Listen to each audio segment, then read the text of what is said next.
For a plant to achieve its full potential, it needs proper care and nutrition. As specialists in the field of growing, we welcome the opportunity to give you all the information you need. CANNA Hydro Vega contains all the essential ingredients that your plant needs for the all-important vegetative phase. This will ensure that your plants get stronger and grow faster using an inert substrate in a run-to-waste system. When you feed a plant, the roots will absorb the nutrient via the inert substrate in the pot.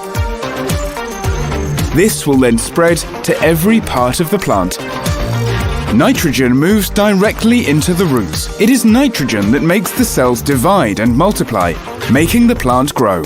The multiplication of cells starts with the division of the cell's nucleus, which contains the genetic information. Nitrogen is required when the DNA proteins replicate themselves. Nitrogen, phosphorus, and calcium enter the cell, making it grow. Nitrogen acts as the building blocks, while phosphorus and calcium make up the cement that binds these blocks together. More and more roots and branches appear. Together, they form the root system. The other elements are also sent up from the roots to the plant's growth buds. These buds will turn into new stalks with leaves. The cells in the leaf multiply in the same way as seen in the roots. When a new cell has been created, the other elements start to flow in.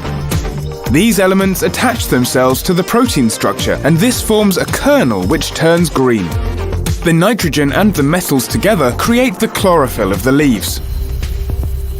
The leaf grows and produces more and more chlorophyll.